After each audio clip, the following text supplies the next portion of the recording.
pense que c'est probablement les moments les plus intéressants et les plus intenses en campagne électorale, c'est quand on peut échanger. C'est ça qui fait finalement qu'il y a du sel dans une campagne électorale, c'est qu'on puisse échanger et avoir pris l'idée de faire non seulement des réunions politiques pendant l'année, mais à la veille de ce scrutin, cette grande réunion, sincèrement, merci de l'avoir fait. Je voulais vous dire aussi que je ne vais pas vous parler de mon kit pour aller sur une île déserte, parce que dans les projets que nous portons, ce sont évidemment des projets pour vivre avec les autres. Et je ne vais sûrement pas parler de projets pour vivre toute seule dans ma bulle sur mon île. Je crois que ce n'est pas du tout le but d'aucun politique d'ailleurs, c'est de vivre dans la société. Alors, trois priorités qui sont liées évidemment avec le niveau de pouvoir présent et le niveau de pouvoir où je siège depuis 15 ans. Vous savez peut-être que je suis élue bruxelloise et parmi les 19 Bruxellois qui siègent au Parlement de la Communauté française, où j'exerce la fonction de chef de groupe de l'opposition depuis 10 ans maintenant. Et donc, je peux vous dire que le plus clair de mon temps, le plus clair de mes activités, c'est évidemment autour de l'enseignement, que ce soit l'enseignement obligatoire ou que ce soit l'enseignement supérieur. Donc, dans mes trois priorités, la première, évidemment, que je vais mettre sur la table, concerne l'enseignement. Je ne vais pas vous décrire tout notre programme enseignement, je n'ai pas le temps en 7 ou 8 minutes, mais vous dire que les priorités en matière d'enseignement dans ma formation politique commencent déjà dès l'école maternelle, où on se rend compte qu'un certain nombre d'enfants, parmi ceux qui d'ailleurs devraient peut-être aller plus tôt à l'école, ne sont pas scolarisés suffisamment tôt et notamment ne maîtrisent pas la langue de l'école avant d'entrer dans l'enseignement obligatoire, qui lui est à partir de 6 ans, parce que l'obligation scolaire est à 6 ans. Je balise rapidement une préoccupation sur les apprentissages de base, sur la vraie maîtrise du lire, écrire, compter, qui font toute la capacité d'apprendre après. Je le prends en main, non voilà, je vais mettre qui font toute la capacité d'apprendre après pendant toute la scolarité, une inquiétude, une préoccupation sur les orientations, souvent dans le deuxième degré du secondaire, où on a beaucoup d'orientations qui sont relégantes par défaut. Il y a un certain nombre de jeunes qui continuent des parcours qui ne leur correspondaient pas, avec malheureusement un taux d'abandon scolaire extrêmement important, et une préoccupation au moment où nous rentrons dans la première année d'application du nouveau décret, tant sur le paysage de l'enseignement supérieur, avec une certaine complexité de faire fonctionner les nouvelles institutions qui ont été mises en place, et une préoccupation réelle par rapport au nouveau parcours de l'étudiant, parce que le nouveau parcours de l'étudiant, qu'on vous a peut-être expliqué, ne nous rassure pas sur la possibilité de laisser des matières en arrière, d'en prendre déjà en avant et de se situer de façon claire dans son parcours. De la même manière, nous sommes préoccupés par le message qui est donné autour de la moyenne de 10 sur 20 qui sera nécessaire désormais pour réussir une année académique. Ça, ce sont vraiment les grosses balises sur les dossiers de l'école, de l'enseignement et de l'enseignement supérieur. Deuxième priorité, et vous voyez que je reste toujours dans les niveaux de pouvoir où je travaille, c'est la préoccupation autour du boom démographique à Bruxelles. Un boom démographique, c'est normalement quelque chose de fantastique. Quand un boom démographique se passe par les naissances, ça veut dire qu'on a une pyramide des âges qui rajeunit, ça veut dire qu'on a une population active qui va aller en augmentation, ça veut dire qu'on est normalement dans des termes porteurs de développement et d'avenir. Pour autant, évidemment, que ce soit anticipé et géré. Et pour le moment, le boom démographique nous produit des enfants qui sont en âge d'école maternelle ou en âge d'obligation scolaire au début de l'enseignement primaire, avec une très grosse préoccupation, très grosse préoccupation, je peux vous dire que c'est quelque chose qui occupe une partie de ma semaine, c'est de savoir si nous aurons au 1er septembre le nombre suffisant de places d'école. Il y a encore eu des annonces aujourd'hui sur des milliers et des milliers de places. Moi, tant que je n'ai pas vu les pavillons modulaires se construire, les chaises se mettent dans les classes et les portes se mettent pour faire l'accès des classes, je ne serai pas tranquille parce qu'il y a véritablement la préoccupation pour le moment, d'après les chiffres qu'on a, pour 1500 à 2000 enfants dont on n'est pas certain qu'ils pourront être scolarisés. Et dans une société dite moderne, ne pas pouvoir scolariser les enfants faute de place, c'est un véritable désastre. Donc ça, c'est deuxième grosse préoccupation. Et deuxième gros chantier, je dirais, à mettre en œuvre dès le lendemain de l'élection, hein, parce que le 1er septembre, il ne va pas reculer, hein, il est fixé dans le calendrier, et puis il y aura un 1er septembre l'année d'après, donc ces urgences vont se répéter pendant les années qui vont suivre. Et là, je dirais une troisième préoccupation qui est en lien avec les compétences plus régionales, mais toujours liées aux matières de l'enseignement et de l'enseignement supérieur, c'est l'emploi des jeunes. Et particulièrement dans une région comme la nôtre, où le taux de chômage des jeunes est extrêmement élevé, et avec des explications. Généralement, les jeunes qui sont au chômage sont des jeunes qui, pour beaucoup, sont, on dit, et c'est un vilain mot, infraqualifiés. Ça veut dire quoi? Ça veut dire que pour beaucoup, ils n'ont pas atteint le diplôme du secondaire, ils ont abandonné le parcours, et je vous en parlais en parlant de l'école. Ils ne parlent qu'une seule langue, donc ils n'ont pas l'atout au minimum du bilinguisme dans une région qui est bilingue, qui est surtout extrêmement multiculturelle et extrêmement plurilingue. Et pour ces jeunes, l'avenir est complètement bouché dans une désespérance qui en plus n'est pas porteuse pour les envoyer de façon encouragée et encourageante vers des formations qui permettent la mise à l'emploi. Et la mise à l'emploi, il faut bien le rappeler, possible, parce que nous avons beaucoup d'emplois qui sont aujourd'hui dans des filières totalement en pénurie. On a des métiers, mais qu'on n'a peut-être pas suffisamment valorisés, dont on n'a peut-être pas montré l'attractivité.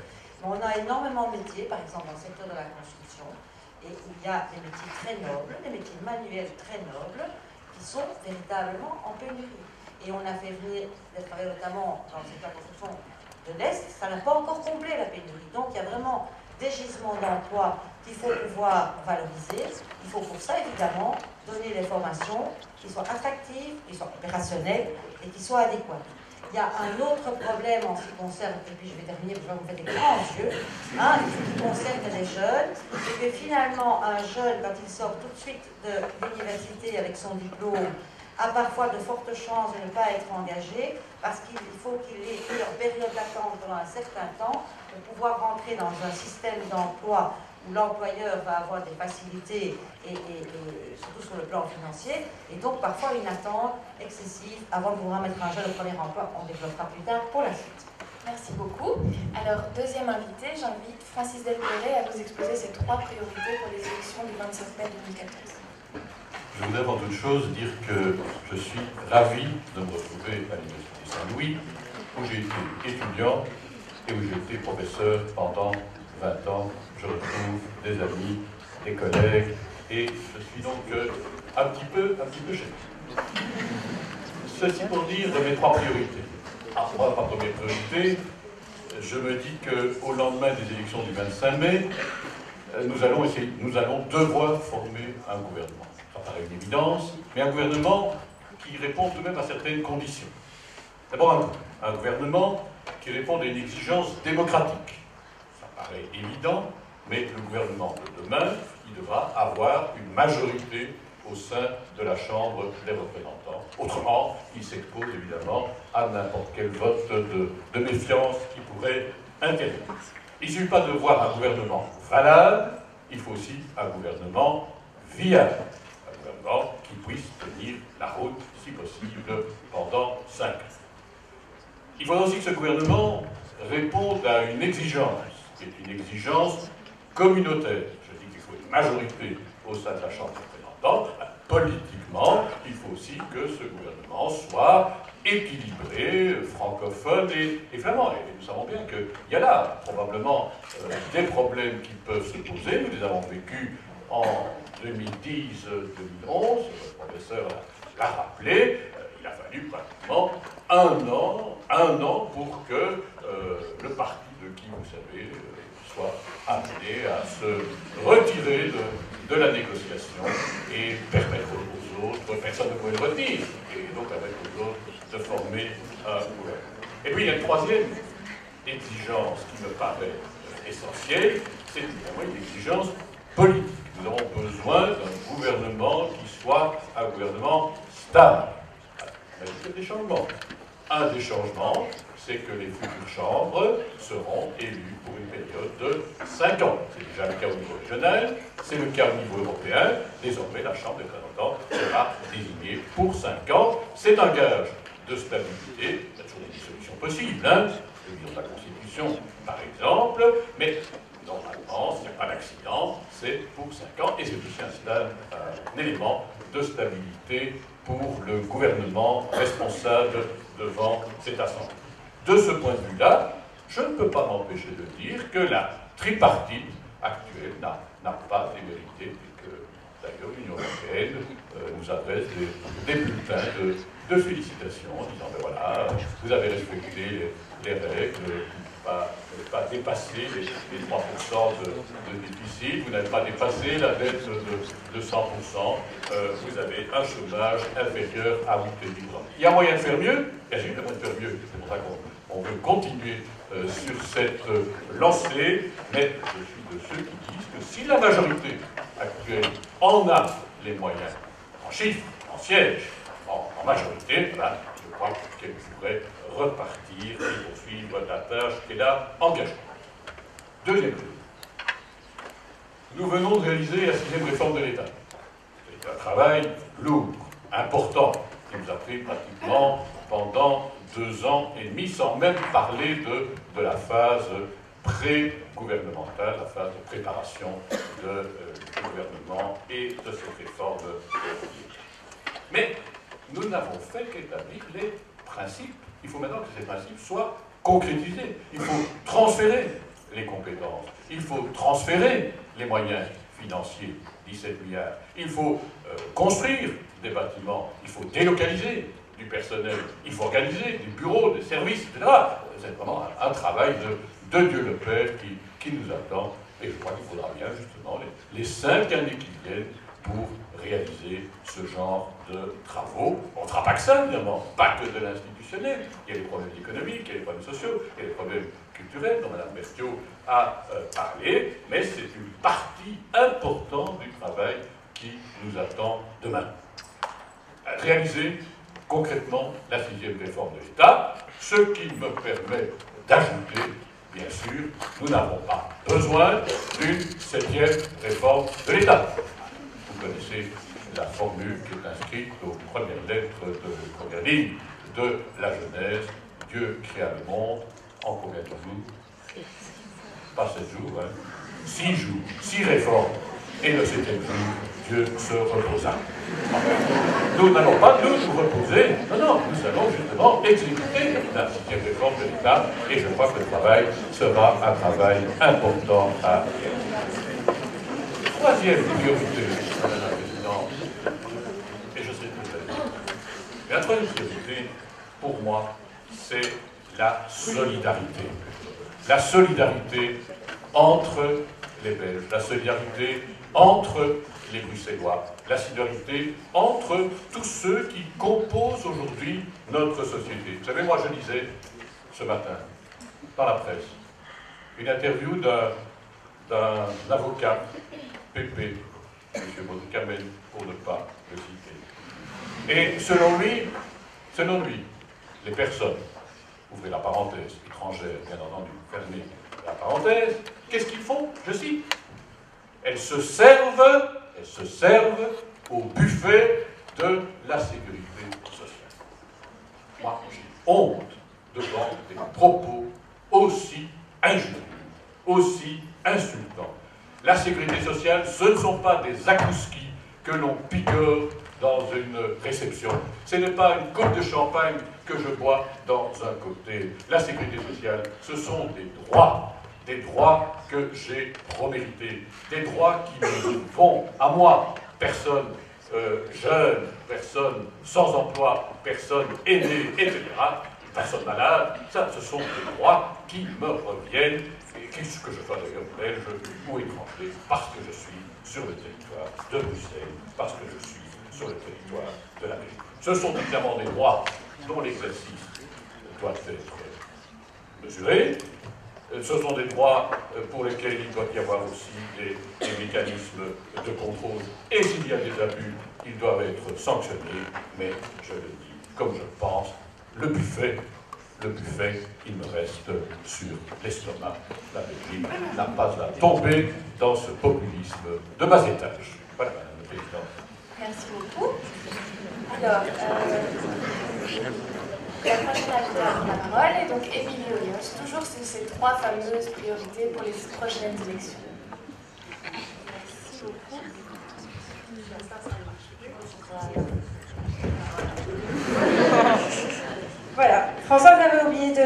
mais elle était aussi, et moi aussi, contente d'être ici ce soir, parce que en fait, nous sommes nombreux à être des anciens étudiants de Saint-Louis, et moi, je pense que c'est en distribuant les tracts juste là à la sortie que m'est venu le goût d'un jour faire de la politique.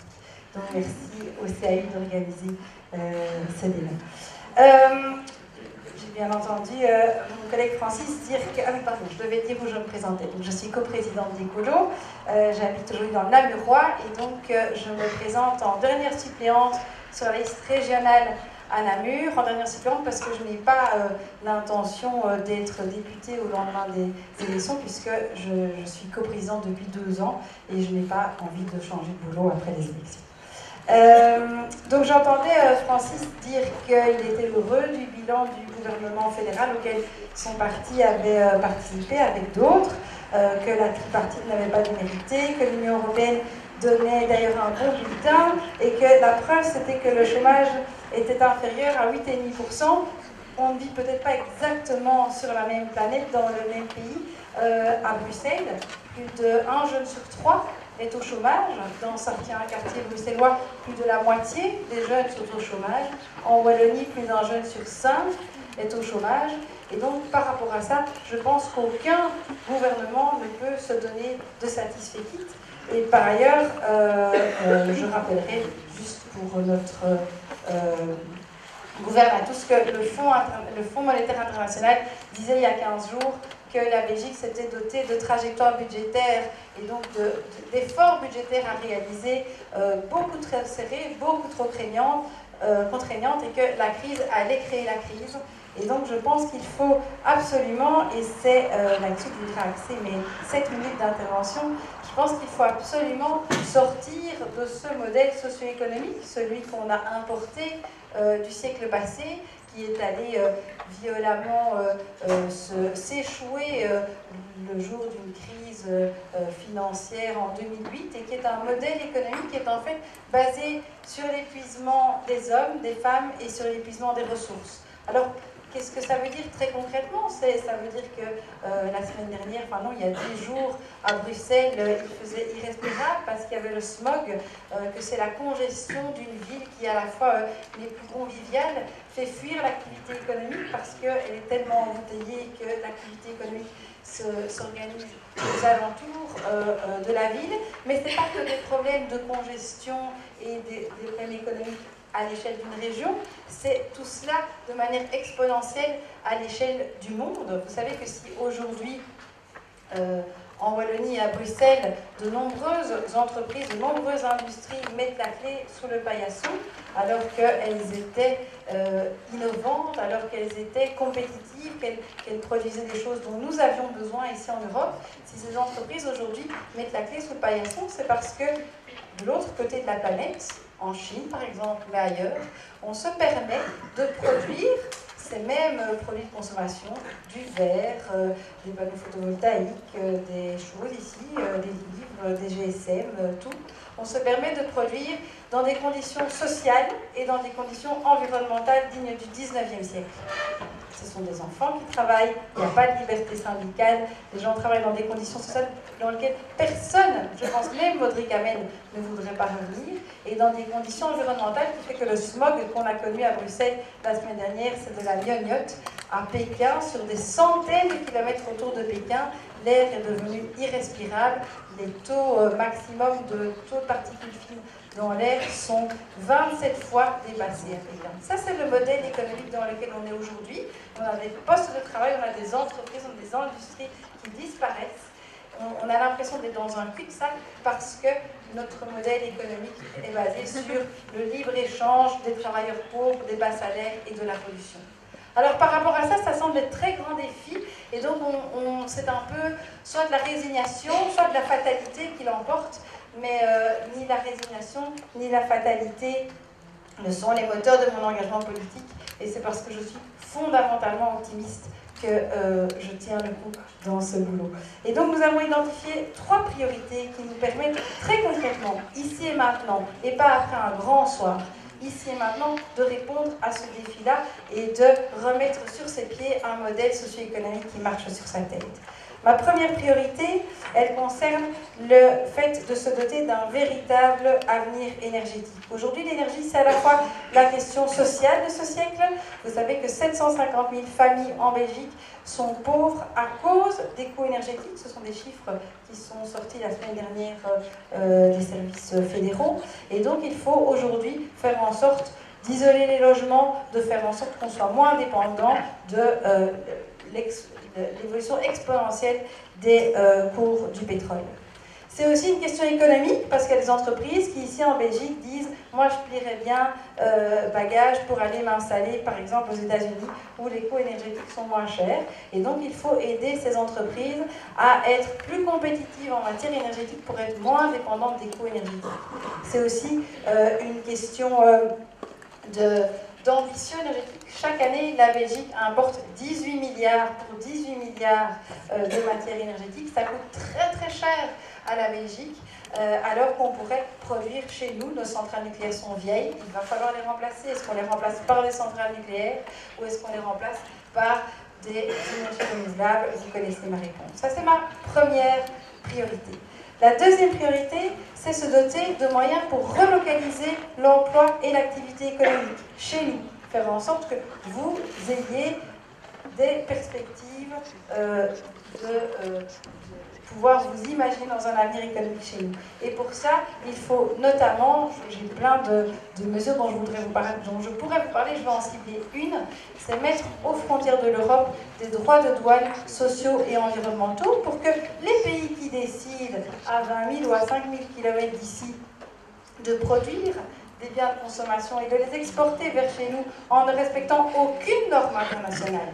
L'Organisation internationale du travail, qui est donc une organisation qui dépend des Nations Unies, dit interdiction du travail des enfants, liberté syndicale. Tous ceux qui ne respectent pas cela, et ceux qui ne respectent pas le protocole de Kyoto, la protection de la biodiversité, doivent payer des droits de douane à l'entrée de l'Europe. Dernière priorité, miser sur la jeunesse.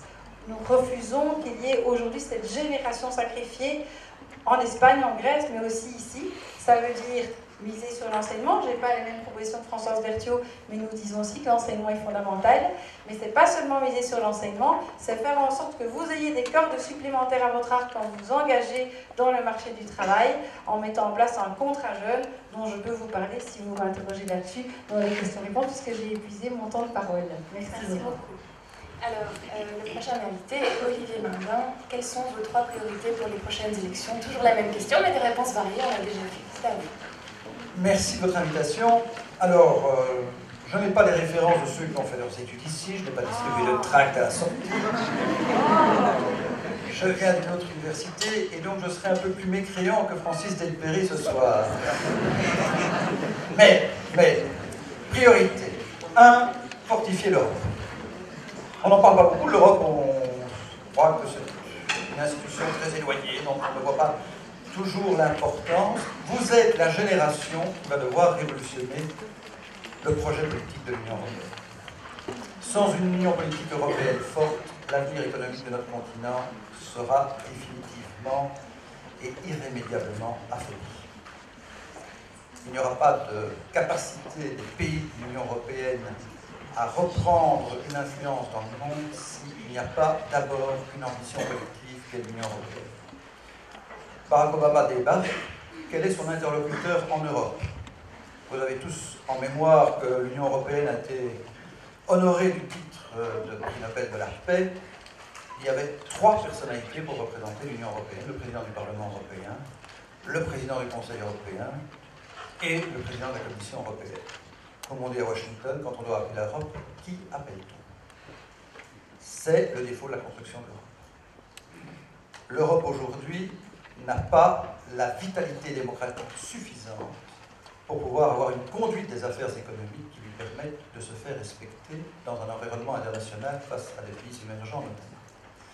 Et donc la construction de l'Europe est, si pas en rade, en tout cas totalement inachevée. Et aujourd'hui, on a commis la grave erreur de confier la conduite ou le pilotage des affaires économiques essentiellement à la Banque centrale européenne.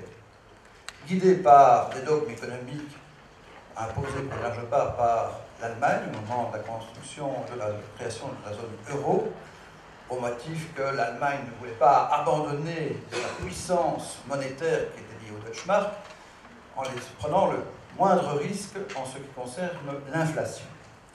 Et les impératifs imposés à la Banque centrale européenne sont des impératifs liés essentiellement à juguler l'inflation. Mais comme le disent très bien d'excellents économistes, pour ceux qui veulent bien lire un peu la littérature des économistes internationaux, hein, Paul Krugman par exemple, prix Nobel, il dit très justement que l'Europe se fourvoie dans une politique d'austérité à outrance, imposée notamment par une conception trop restrictive de la pensée économique en Europe, et que ça a pour conséquence de pénaliser la croissance européenne. Car on peut être satisfait peut-être de voir le taux d'endettement des États européens être raisonnablement maintenu, mais en période de crise, le soutien à la croissance se fait par l'investissement public. Et l'Union européenne, conduite par des concepts économiques trop limitatifs, fait un autre choix et est en train de pénaliser la croissance en Europe. Il va falloir que par une représentation démocratique plus forte au sein des institutions européennes, ce ne sont plus les chefs d'État qui décident de la composition de la Commission européenne ou du choix des représentants au sein de la Banque centrale européenne, que l'on ait un véritable contrôle démocratique sur une autre politique économique en Europe, où les États-Unis, grand pays de libre concurrence, lorsque le président Barack Obama doit faire face à une crise économique, il est capable d'injecter pour soutenir le secteur de l'automobile aux États-Unis des milliards et des milliards de dollars, comme il est capable d'utiliser le levier de l'industrie militaire. Alors on peut être opposé évidemment au développement de l'industrie militaire, mais on sait que c'est aux États-Unis un vecteur important de la croissance économique. Et le soutien de l'État à la croissance économique par l'industrie militaire aux États-Unis est une réalité, et on ne s'embarrasse pas de savoir si c'est ou pas contraire à un certain nombre de dogmes économiques. Donc, il y a à repenser notre modèle de croissance en Europe. Deuxième priorité, il y a à repenser notre modèle de protection sociale. Alors, c'est une singularité forte, nécessaire et heureuse qu'en Europe, on ait une forte protection sociale grâce, avec des variations de pays à pays, mais avec quand même un corps commun de protection sociale lié à la sécurité sociale. Sauf que tout notre système de financement de la sécurité sociale repose sur un concept né après la Seconde Guerre mondiale, c'était le grand développement de l'après-Seconde Guerre mondiale, mais qui est lié à quoi? Qui est lié au fait que le financement de la sécurité sociale repose essentiellement sur les revenus du travail. Aujourd'hui, il n'est plus pensable de financer le régime de protection sociale par les seuls revenus du travail. D'ailleurs, on constate que la part des revenus du travail pour financer la sécurité sociale diminue au profit d'autres sources de financement. Si on veut préserver ce haut degré de protection sociale, comme disait très justement Angela Merkel, je ne suis pas un inconditionnel d'Angela Merkel, mais si l'Europe veut préserver son haut niveau de protection sociale, il faudra accepter de travailler plus et plus longtemps. Ce n'est pas en soi un abandon de droits acquis. Il va y avoir une adaptation à l'évolution démographique et à l'évolution de l'âge de la retraite, mais c'est aussi une nécessité pour pouvoir faire des temps d'adaptation dans votre vie professionnelle. Vous serez la génération qui connaîtra certainement des moments où vous allez avoir des formations en cours d'activité professionnelle, des formations plus importantes que ce qu'on propose à l'heure actuelle.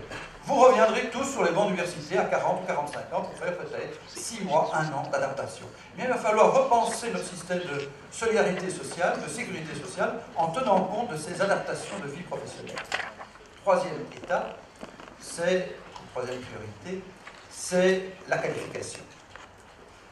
La qualification, il y a bien entendu ce qu'on a déjà dit, nous sommes adeptes aussi de l'abaissement de l'obligation scolaire à l'âge de 3 ans parce que toutes les études pédagogiques démontrent que les premiers acquis, ceux qui sont déterminants pour pouvoir suivre une scolarité, c'est l'âge de 2 ou 3 ans qu'on les acquiert. Donc la formation, ou en tout cas les acquis de la prime enfance, les acquis cognitifs, affectifs, culturels, sont indispensables. Mais en réalité, il faut admettre qu'aujourd'hui, l'enseignement en communauté française en particulier ne s'est pas recentré, notamment dans le secondaire, sur l'essentiel. Et il faut permettre, ce qui se fait en Allemagne et dans d'autres pays, pour des tas de jeunes pour qui le parcours scolaire n'est pas nécessairement d'aller vers l'enseignement supérieur universitaire ou universitaire, d'avoir une formation en alternance en milieu professionnel et en milieu économique. Je suis partisan d'abaisser dès l'âge de 14 ans cette possibilité d'aller vers un enseignement en alternance. Pourquoi? Parce que c'est une véritable motivation pour des tas de jeunes d'avoir un projet de scolarité à cet âge-là et de ne pas aller d'échec scolaire en échec scolaire et d'être toujours relégué dans une filière qui est déconsidérée. il est temps de rétablir une considération pour la formation qualifiante et l'enseignement technique ou professionnel. Merci beaucoup. Et enfin, notre dernier invité, je vous en prie. Bonsoir à toutes et à tous. Merci. Oh, j'étais à la lumière, moi qui voulais vous apporter un peu plus de clarté dans le débat, voilà que j'étais à la lumière. Donc, je suis Yvan Mayer, je suis candidat à la Chambre dans l'arrondissement de Bruxelles et je serai premier suppléant sur la liste du PS à la Chambre. Alors en fait, je vais vous fixer nos 3 priorités à l'Europe, les 3 priorités au fédéral et les 3 priorités à la région. Et vous allez voir que, en tout cas dans votre esprit, les choses s'articulent, donc je vais être plutôt thématique. Les 3 thématiques européennes, c'est l'emploi et la lutte contre le dumping social entre les régions européennes, voire les pays européens. Il y a une telle divergence entre les niveaux sociaux et notamment en matière salariale, que nous sommes d'ailleurs partisans d'une référence salariale dans l'ensemble des pays d'Europe. C'est la première priorité en Europe, c'est l'emploi. La deuxième priorité, c'est la politique de relance et la lutte contre l'austérité. Les éléments qui ont été évoqués par Olivier Minguin au niveau de la Banque Centrale Européenne, nous partageons un certain nombre de constats, mais c'est indispensable qu'il y ait une politique de relance qui soit impulsée au niveau européen. Et 3, une fiscalité juste. Vous devez savoir que l'évitement fiscal, on va dire ça comme ça, au niveau européen, coûte 1000 milliards d'euros par an. C'est évidemment énorme et c'est injuste par rapport, évidemment, à ceux qui, eux, continuent à payer des impôts. Alors, au niveau fédéral, les 3 priorités sont à peu près les mêmes et elles s'articulent, évidemment, sur cette politique que l'on veut au niveau européen. C'est une politique de relance au niveau belge aussi, et qui passe notamment par le biais de nos entreprises publiques et autres, mais par aussi le soutien du pouvoir d'achat de la population. 2, c'est une fiscalité plus juste entre la fiscalité du travail et la fiscalité qui n'existe pratiquement plus ou pas sur le capital. Et nous sommes partisans d'un impôt sur les grosses fortunes. Nous pensons que le 1% de Belges qui gagnent beaucoup plus que l'ensemble des Belges contribue par le biais d'un impôt sur la grande fortune, par une fiscalité spécifique, et donc contribue à l'intérêt collectif. 3, pour nous, évidemment, au-delà de la relance et de la fiscalité, c'est le soutien à la sécurité sociale. La sécurité sociale, c'est évidemment ce qui nous aide à vivre du début jusqu'à la fin. Ce sont les hôpitaux, c'est les pensions, et entre les deux, c'est les politiques de chômage, les politiques de vacances annuelles. Ça fait partie de la sécurité sociale et c'est utile pour un équilibre personnel. Et donc il faut que la sécurité sociale, qui est la structure de fonctionnement de notre société, et qui participe d'ailleurs de la relance économique, soit préservée, renforcée. Pour nous, c'est une cathédrale pour les socialistes qui doit être maintenue. Au plan de la région bruxelloise, la catastrophe, c'est que nous avons dans certains de nos quartiers, et notamment les quartiers populaires du centre-ville, autour de la zone du canal, on est à 30% de chômage chez les jeunes. C'est invivable. Nous sommes assis sur une bombe sociale. Et cette bombe sociale, si on y prend garde, elle va exploser. Les CPAS, les interventions sociales en tout genre ne vont plus suffire à un moment donné. Donc ça, c'est la priorité absolue, c'est l'emploi au niveau régional. La deuxième priorité au niveau régional, c'est d'organiser autrement la ville. C'est l'aménagement du territoire et c'est la mobilité dans cette ville qui devient effectivement insupportable, et les Bruxellois, comme ceux qui viennent y travailler, ont droit à autre chose que la situation que nous vivons aujourd'hui. Ceci dit, s'il y a des gens qui se plaisent à rester 1 heure dans leur voiture sur le ring, et que demain ils ont envie de rester 2 heures dans leur voiture sur le ring, je ne sais pas quel type de plaisir on peut avoir à ces moments-là, mais enfin, libre à eux. Mais je ne crois pas que ce soit un modèle de développement économique, de déplacement, un modèle de mobilité. Il faut changer les choses. Et troisième priorité, elle est régionale, elle est liée à la première, mais elle est aussi communautaire, c'est pour nous la formation des jeunes, alors à la fois la formation de type professionnel, jusqu'à évidemment l'enseignement, l'enseignement qui est la première priorité de ce point de vue-là, mais il y a une réalité, c'est que les chômeurs, les 100 000 chômeurs à Bruxelles sont quand même pour la plupart infraqualifiés. Et il faut faire quelque chose dans l'urgence. Et leur infraqualification n'est pas seulement liée à l'absence du bilinguisme, qui est bien sûr un problème essentiel, mais ce n'est pas la seule raison. Il y a d'autres éléments, et donc il y a à décider de soutenir très rapidement la mise à l'emploi de ces personnes et à trouver des formations qui se font aussi sur le lieu de travail. Parce que je pense qu'il y a des gens qui ont été tellement dans l'échec, tellement dans la difficulté scolaire, tellement dans l'abandon, que de leur dire, bah maintenant vous aviez suivi une formation pour accéder à un emploi. Enfin, ces gens ne vont pas retourner à l'école, qu'ils abordent, et l'école leur a bien rendu d'ailleurs souvent. Donc il faut trouver autre chose. Cette autre chose, c'est de la formation en même temps qu'un accès à un emploi, et ça peut fonctionner. Les CPAS ont développé ce type de politique, notamment au travers des articles 60. Donc il faut étendre ce type de politique et faire en sorte que les 100 000 chômeurs bruxellois puissent s'épanouir aussi dans cette ville et ne pas être laissés pour compte et ne pas être demain des instruments d'une violence sociale qui nous pend au nez et qui pour nous est évidemment insupportable. Donc 3 priorités à chaque niveau de pouvoir, et vous avez compris, pour nous ils sont articulés. On ne sait plus aujourd'hui mener une politique à un endroit sans avoir de répercussions à un autre. Il faut que les 3 niveaux de pouvoir, et je partage ce qui a été dit sur l'importance de l'Europe, s'articulent, permettent une autre orientation de nos sociétés. C'est comme ça en tout cas que nous voyons les choses concrètes. Merci beaucoup. Comme je vous l'avais dit, le débat s'annonce riche et passionnant.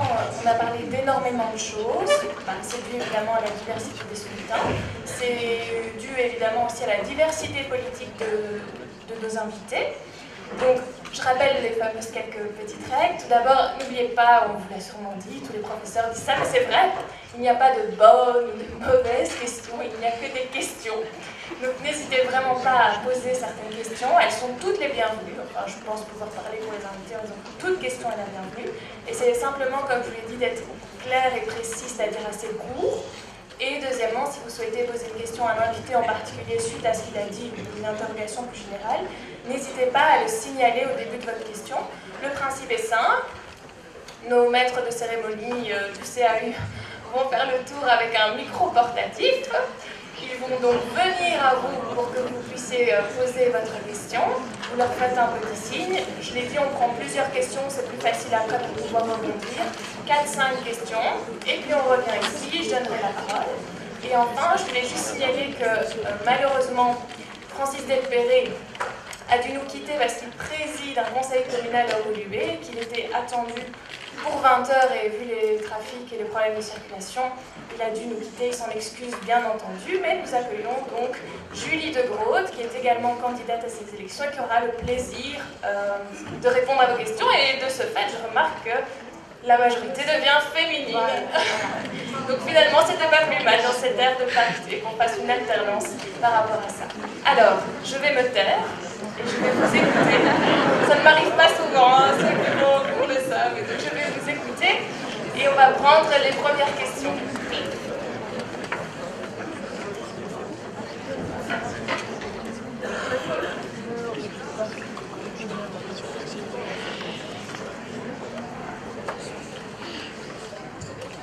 Alors, la première question, j'aimerais l'adresser à M. Maillard. Monsieur Maillard, vous nous parlez de lutte pour la relance et vous positionnez contre les politiques d'austérité. Comment est-ce que vous osez parler de lutte contre l'austérité lorsqu'il y a quelques mois encore vous avez voté pour le pacte budgétaire qui instaure à vie l'austérité en Belgique? Le pacte d'austérité en Belgique, enfin le pacte budgétaire en Belgique réduit les déficits budgétaires à partir, je pense, de l'année prochaine, sont avancés à 0,5. Est-ce que ce n'est pas pour vous déjà une politique d'austérité votée par le PS qui réduit le déficit en Belgique? Merci pour cette première question qui rentre tout de suite dans le vif du sujet. J'appelle une deuxième question pour, comme je vous l'ai dit, pouvoir rebondir sur plusieurs thèmes. N'hésitez pas à vous manifester. Le micro passe. Allez-y. Bonjour, moi ma question est pour Madame Hoyos. Concernant le contrat jeune dont vous nous avez parlé, voilà, j'en avais avoir plus d'informations. Merci beaucoup. Merci. On va prendre une troisième question pour pouvoir brasser un peu plus large. N'hésitez pas à vous manifester. C'est du sport, évidemment, de tenir le micro et puis après, on a... Donc moi, c'est une question par rapport, pour réagir par rapport à l'austérité, messieurs Manguin et Mayer. Il me semble que la fiscalité va être un grand sujet de débat, surtout entre PS et MR qui s'affrontent à coup d'annonces choc. Je voudrais savoir aussi par rapport au pacte à l'austérité, puisque PS et MR me semblent à peu près d'accord sur le point que des ajustements sont nécessaires, donc un peu d'austérité. Et pour monsieur Manguin, vous dites que l'austérité, ça n'est pas bon. Bon, c'est vrai que trop d'austérité tue l'austérité, mais quand on voit le taux d'endettement aux États-Unis, on se dit qu'un peu d'austérité, ça fait du bien. Et qu'à force d'injecter de l'argent dans la relance, comme on l'a fait dans les 30 années qui sont passées, ça nous a donné le cas de la Grèce et que ce n'était pas le meilleur choix à faire. Donc j'aimerais un peu plus de précision sur le cas de l'austérité, si ça vous plaît. Est-ce qu'il y a une dernière question? Je vois des mains par là, mais il faut sauter au-dessus de l'auditoire. Par là, non? Mais je propose alors qu'on va faire... Ah oui, c'est du sport d'être micro-portatif.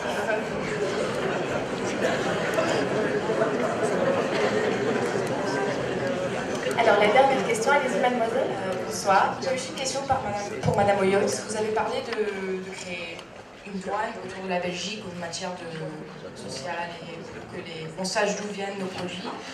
Je suis complètement d'accord, je trouve que c'est bien. Mais je voulais juste savoir quels sont vos dispositifs et vos mesures par rapport aux éventuels problèmes qu'ils peuvent avoir par rapport à l'augmentation des prix, puisqu'évidemment s'il y a une douane, il y aura évidemment les prix vont augmenter. Et voilà, quelles sont vos mesures pour combattre cela? Merci beaucoup. Alors, faisons un peu le tri. Donc je pense qu'on peut faire une première salle de questions, en tout cas se centrer sur le thème de l'austérité. On va commencer par M. Mayer, on passera à M. Manguin, ensuite évidemment le droit de réponse est ouvert. Et ensuite je reviendrai vers Mme Hoyos pour le contrat jeune et alors la question justement des droits de douane autour de l'Europe, comment est-ce possible, qu'est-ce que ça implique. Mais commençons tout de suite par la politique d'austérité en Belgique. Je vous en prie. Donc justement, nous n'avons pas mené de politique d'austérité. Je vais vous dire c'est quoi une politique d'austérité et ce que nous avons fait. Non, mais si vous êtes déjà convaincu, je ne réponds pas, mais sinon... Merci. Donc, une politique d'austérité, ce sont les pays européens qui, confrontés à une telle situation catastrophique, et la situation de la Grèce n'est pas liée à des politiques de relance qui auraient été menées en Grèce. Au contraire, c'est à des politiques de mauvaise gestion des deniers publics grecs, c'est autre chose. Donc, la politique d'austérité, c'est le rabotage des pensions, c'est la suppression d'un certain nombre de postes de fonctionnaires, c'est la limitation du pouvoir d'achat de la population. C'est ça la politique d'austérité. Nous n'avons absolument pas fait ça en Belgique. Non seulement les pensions et les petites pensions ont été augmentées, non seulement le pouvoir d'achat et les salaires des gens depuis 2008 ont été augmentés, puisque l'index a été maintenu, et je vais vous donner une référence assez simple, au lendemain de la crise bancaire et financière, nous avons connu une politique d'inflation assez importante, et en 2 ans, l'indexation a produit 8% d'augmentation des salaires dans notre pays.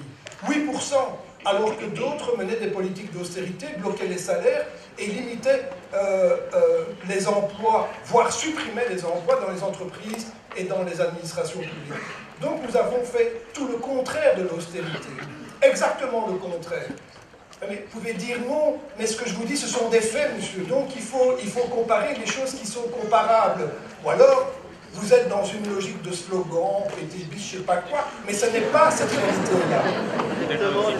Allez, go. Bon, donc, il faut comparer ce qui est comparable. Et nous avons maintenu l'indexation. Alors on nous dit, ah mais cette année, vous avez supprimé l'index. Pas du tout. Cette année, l'index, nous avons prévu qu'il n'interviendra pas, parce qu'à partir de la semaine prochaine, la fiscalité sur l'énergie diminue et normalement aura un impact direct sur la facture des gens et donc normalement aura un impact direct sur le panier qui compose la détermination de l'index, et donc ne produira pas la nécessité d'augmenter l'index, puisque les gens dépenseront moins d'un point de vue énergétique. Donc ces choix-là sont des choix qui sont totalement contraires à une politique d'austérité. Totalement contraires, nous n'avons pas vécu ce qui s'est passé ailleurs. Et d'ailleurs, ce qui a servi d'ajustement précisément, c'est la sécurité sociale. Sans la sécurité sociale et sans notre mécanisme, notamment d'indexation salariale et d'indexation des allocations sociales automatiques, nous n'aurions pas été dans une logique qui permettait de sortir plus rapidement de l'ornière dans laquelle nous sommes. Et donc, oui, il faut arrêter au niveau européen les instructions vers de l'austérité et vers la fermeture du robinet public. Ça n'est pas le choix qui doit être opéré. Nous sommes partisans d'un investissement public pour soutenir la relance, et nous sommes partisans d'une politique qui soutienne aussi le pouvoir d'achat de la population et les revenus de la population. Donc nous avons fait tout le contraire, mais il faut poursuivre dans cette voie, avec notamment, et je m'excuse, je termine par là, une autre fiscalité qui, on l'a dit depuis longtemps, discrimine le travail dans notre pays, mais c'est parce qu'en même temps, la fiscalité sur le travail permet notamment de payer la sécurité sociale et le fonctionnement de l'État, mais on doit aller plus loin que ça. Et il faut changer le rapport entre ceux qui payent et ceux qui ne payent pas. Et il faut que le capital qui contribue peu à la fiscalité globale intervienne beaucoup plus et que ceux qui payent les impôts par le biais de leur travail payent moins et ont donc un peu plus dans le porte-monnaie. Merci. Je passe tout de suite la parole à Olivier Manguin pour cette question sur l'austérité. Je suis sûre qu'il y a des réponses. Alors, oui, bien entendu que l'endettement des États n'est pas soutenable indéfiniment. Mais il faut savoir à quel moment on se donne les moyens de réduire l'endettement des États. C'est en période de forte croissance économique qu'il faut dégager les marges de manœuvre budgétaires pour réduire le taux d'endettement. Et c'est mener une politique anticyclique que de dire au moment où il y a la crise, autrement dit au moment où les ménages par définition, ou les entreprises, les ménages consomment moins, les entreprises investissent moins, que les pouvoirs publics restreignent leur capacité d'investissement pour le soutien à la croissance économique.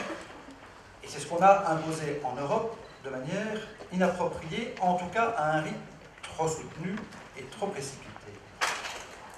Que proposent les économistes comme Paul Krugman, mais d'autres également? C'est que l'Europe, et c'est pour ça qu'il faut que le projet européen se fortifie, qu'on ait de l'ambition collective, que l'Europe réinvestisse dans quelques grands programmes industriels communs. Qu'est-ce qui a fait les grands succès économiques de l'Europe? C'est des programmes comme Arianespace, c'est des programmes comme Airbus, ce sont des programmes de TGV, et ainsi de suite. Et donc nous devons avoir la capacité en Europe de définir des nouveaux grands projets industriels. Prends un exemple, on parle beaucoup des problèmes de mobilité, de congestion. Le transport, le fret en Europe est colossal, le transport en camion. À quand un TGV du fret? Autrement dit, quand est-ce qu'on va dégager les voies publiques, des transports routiers qui sont une cause de pollution, qui sont une des principales causes de pollution, on parle du smog, eh bien, il faut un grand programme d'investissement européen. On ne peut le faire qu'au niveau européen. Est-ce que l'Union européenne est endettée? Non. Le budget de l'Union européenne représente 1% du PIB de toute l'Union européenne. Donc de toute la richesse produite, le budget de l'Union européenne est misérable. Il y a donc une grande capacité d'investissement au niveau de l'Union européenne dans des projets coordonnés comme celui que je viens d'évoquer ou dans d'autres recherches, notamment au niveau spatial. Voilà les futurs emplois de demain en Europe. C'est investir dans la recherche scientifique de haut niveau, c'est investir dans la mobilité entre les régions et les États d'Europe, c'est investir dans des nouveaux projets liés aux technologies du vivant, donc les technologies liées à des développements de la biologie, et ainsi de suite. Voilà ce qui fera demain la puissance économique de l'Europe. Et là, l'Union européenne peut tout à fait trouver une capacité de financement sur les marchés internationaux pour lancer des grands projets comme cela. Et c'est un investissement public qui sera nécessaire à la croissance économique de l'Union européenne. Merci. On reste encore un petit peu sur ce sujet de l'austérité en Europe et les implications en Belgique avec Julie de Groot. Bonsoir. Je remplace Francis Delpalais qui a effectivement dû présider son conseil communal. Et comme Francis avait dit en début, dans son introduction, qu'on avait reçu des bons points, une bonne cotation de la part de l'Europe. Je me sens un tout petit peu concernée par votre interpellation. Je ne viens pas à ton secours, mais je dis pour ma part. Je veux dire, attention à faire peur aux gens en disant qu'on est en pleine politique d'austérité, quand par ailleurs on a réussi à préserver des politiques essentielles qu'on n'a pas réussi à préserver dans d'autres pays de l'Union européenne. Je vais m'expliquer. La politique d'austérité, c'est vrai que vous vous adressez aux deux fédéraux ici, mais évidemment qu'aujourd'hui, les régions et les communautés ont participé à l'effort colossal que la Belgique a fait pour répondre aux exigences européennes. Bon, ça c'est vrai que c'est souvent oublié, mais les régions, la communauté, les communautés ont participé en grande partie à cet effort. Et c'est normal, puisque c'est de là aussi que provient une partie de la richesse, des impôts, etc. Bien, la politique d'austérité, c'est quoi? Oui, c'est vrai, on n'a pas de moyens énormes pour respirer en communauté française. Tout le monde le sait. La communauté française, c'est ric-rac, c'est un budget ric-rac. Qu'est-ce qu'on est arrivé à faire dans ce budget avec des habits étriqués? On est arrivé à répondre à la question fondamentale, le défi de demain, qui est le boom démographique. Évidemment à Bruxelles, mais partout en Wallonie. Il fallait créer 42 500 places entre 2010 et 2020, 42 500 places, pas 10 000, pas 20 000, pas 30 000, 42 500 places. Aujourd'hui, le gouvernement de la communauté française dit effectivement qu'il en créera plus. Aujourd'hui, si vous avez vu les derniers chiffres parus aujourd'hui, on vient de libérer 55 millions pour créer 13 750 places d'école. On n'en créera pas 13 750, on en créera 14 250. Et Françoise dit, je ne sais pas si ça va se faire, mais comme elle est par ailleurs toujours constructive, si ça se fait, effectivement, on ouvrira la bouteille de champagne en septembre. Et moi, je pense que ça se fera, parce que tous les pouvoirs organisateurs, tout le monde a répondu présent. Mais c'est financé à 100% par les pouvoirs publics. C'est ça l'austérité? 1789 enseignants qui ont été engagés de plus. C'est ça l'austérité? Et donc, c'est ça votre définition de l'austérité. Alors oui, le budget est ric-rac. Oui, demain, il faut pouvoir respirer. Il faut pouvoir donner ce contrat, ce sera votre deuxième rang de réponse.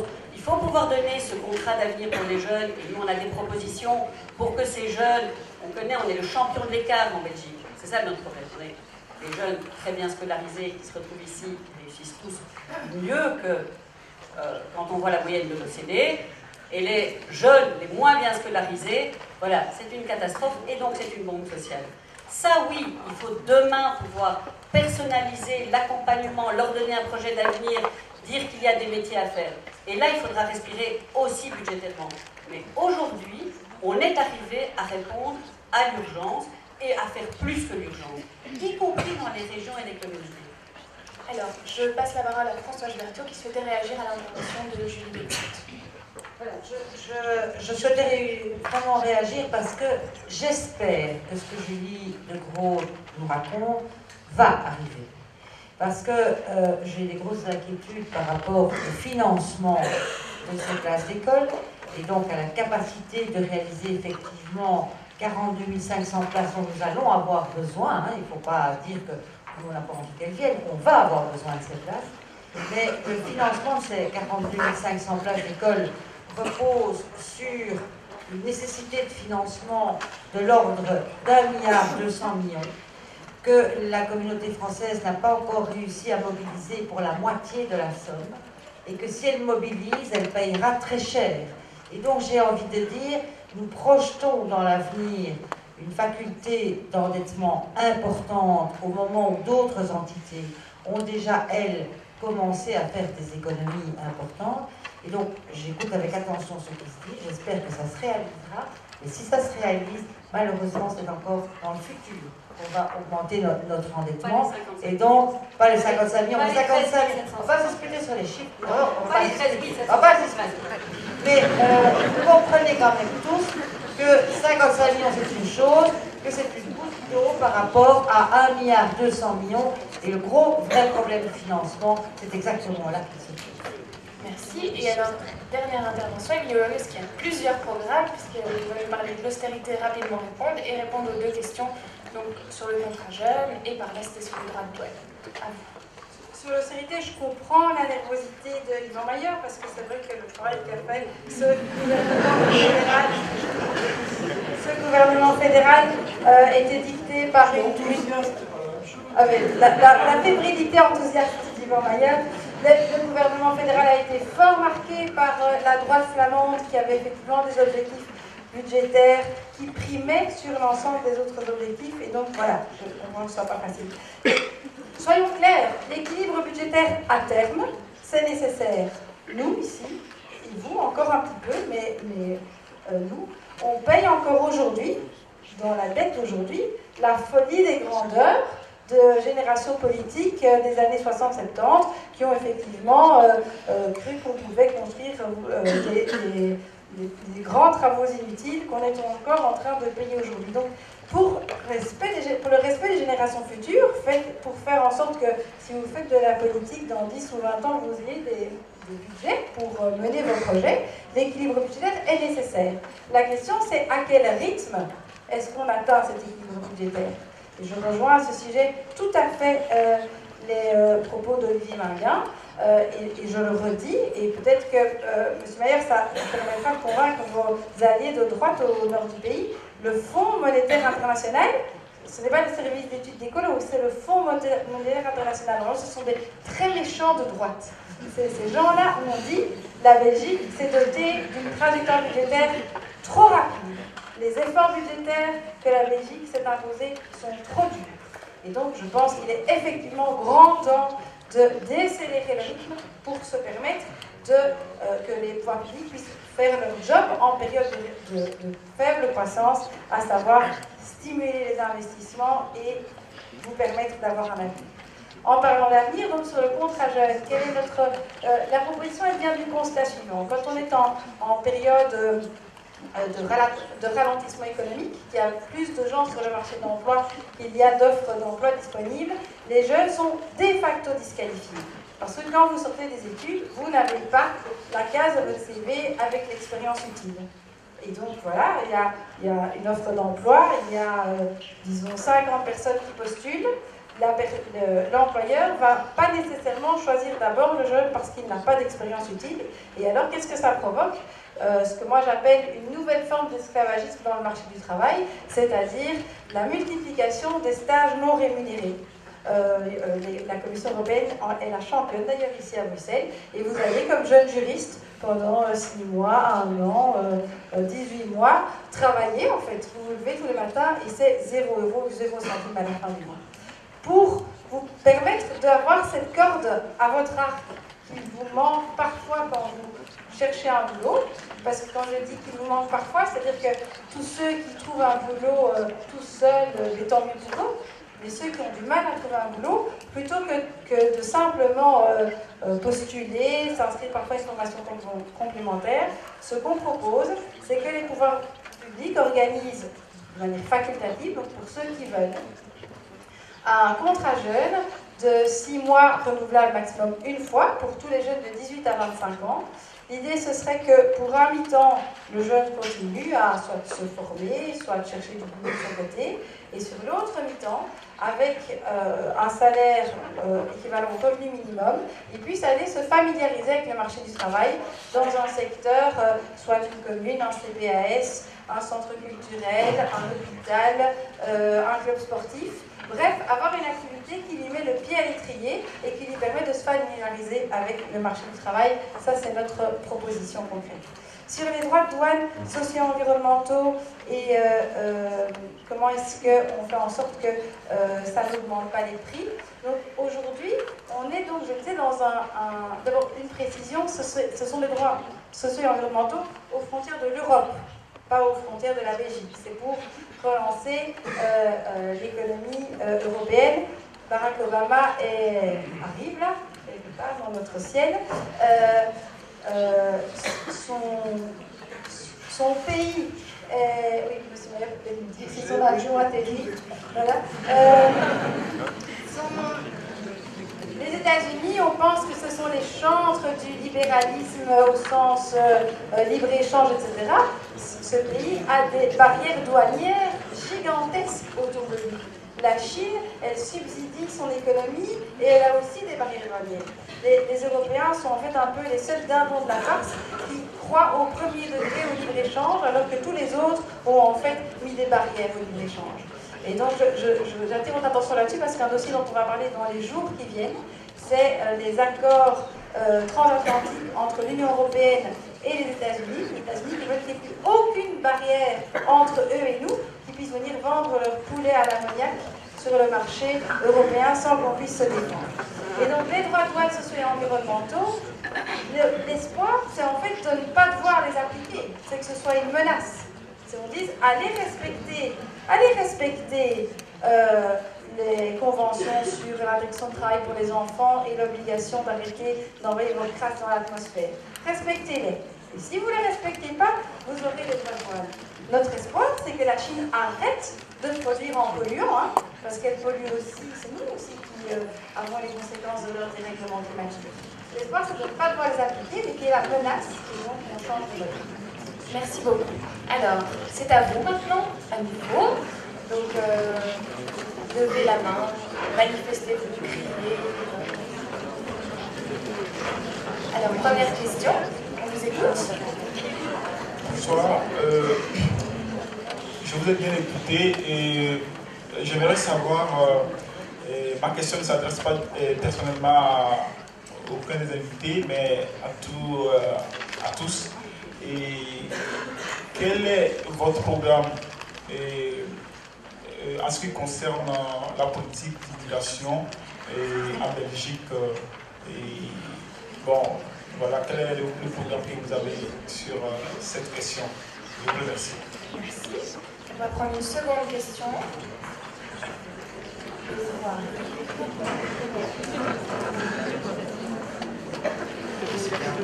Merci Madame la modératrice.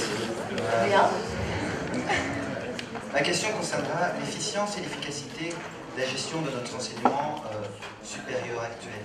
Dans le gouvernement que vous allez former. J'aimerais savoir ici, quand je me promène dans mon auditoire de droit, beaucoup de gens sont beaucoup trop jeunes en fait pour savoir les études qu'ils veulent faire et choisissent assez mal en fait. Ils choisissent parce que leurs parents veulent qu'ils fassent droit, leurs parents veulent qu'ils fassent médecine, parce qu'ils veulent faire cette profession parce qu'elles ont un certain prestige. Et comme vous l'avez très bien dit, on néglige aujourd'hui, j'ai l'impression très fort, l'importance et la noblesse des métiers manuels. Et j'aimerais savoir quelle réforme concrète vous allez faire pour ça. Est-ce que vous comptez faire comme en France, un système élitiste avec des concours, voilà, si vous ne réussissez pas le concours de médecine, vous n'entrez pas en médecine, comment vous allez gérer un petit peu ça? Ça m'intéresse beaucoup d'avoir cette question parce que je crois en tous les étudiants, je pense qu'ils peuvent tous arriver quelque part, ils peuvent tous apporter quelque chose à la société, mais on fait croire à beaucoup d'étudiants qu'ils auront un emploi parce qu'ils ont un diplôme universitaire, qu'ils auront un emploi parce qu'ils sortent de telle ou telle faculté, alors que ce n'est pas le cas, parce qu'on a besoin de plus de manuels que d'intellectuels, en tout cas je pense. Et donc j'aimerais savoir comment vous allez gérer ça. Merci beaucoup. Et on prend une dernière question, même si ça s'annonce vraiment vaste. Une dernière question, et puis je reviendrai vers mes invités. Merci bien.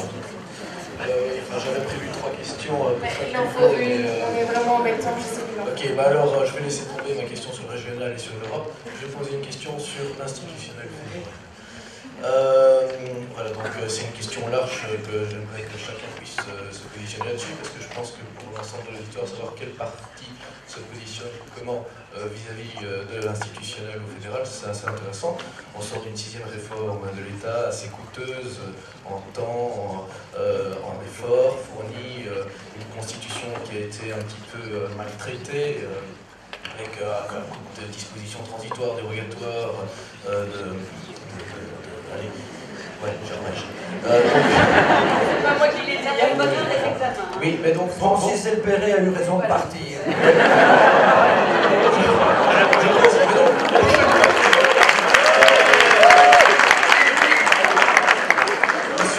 Monsieur Maguin, je serais très intéressé de savoir ce que vous avez à dire là-dessus. Allez-y, on écoute d'autres questions. Et donc voilà, la question c'est quel est le programme pour éviter une 7e réforme de l'État? Merci monsieur Francis Delpech qui n'est malheureusement plus là pour le dire. de l'avoir dit. Et surtout, quelle est la position de chaque parti là-dessus? Est-ce qu'on espère, justement, face à la poussée du nationalisme, comment vous vous défendez et comment est-ce qu'on peut éviter de toujours avoir ces compétences qui vont aller transférer du fédéral aux régions? Comment est-ce qu'on peut sauvegarder un petit peu cette identité nationale qui vous identifie? Merci. Merci beaucoup. Bon, j'arrête là parce que je pense qu'on est déjà un vaste programme. Ce que je propose, c'est que... je ne vous vois pas vraiment. Voilà. En tout cas, on va commencer par la politique d'immigration, mais comme on a des thèmes où on aimerait entendre l'ensemble des invités, je vous propose 1 minute sur le sujet. Quelle est la position de votre parti ou votre position, sur la politique d'immigration en Belgique? On viendra ensuite sur l'enseignement, comment mieux orienter les étudiants, et ça concerne chacun d'entre vous. Et enfin, la réforme de l'État. Alors, politique d'immigration qui se lance. Ok, allez-y. Donc pour la politique d'immigration, je dirais que notre préoccupation principale vient de savoir ce que nous faisons pour les personnes qui arrivent en Belgique, qui ont un accès à notre territoire et qui veulent s'y établir, puisqu'on a encore voté des législations récemment qui sont devenues plus contraignantes sur l'accès au territoire. Nous demandons qu'on applique la loi à cet égard simplement. Par contre, pour les personnes qui arrivent chez nous, nous plaidons vraiment fortement, et nous sommes à peu près les seuls en Belgique francophones, à plaider pour un parcours d'intégration obligatoire, pour que les nouveaux arrivants en Belgique puissent, par ce parcours, à la fois maîtriser une des langues nationales de notre pays qui leur permettra beaucoup plus rapidement de s'insérer dans la société, de vivre ensemble et de trouver un emploi ou une occupation.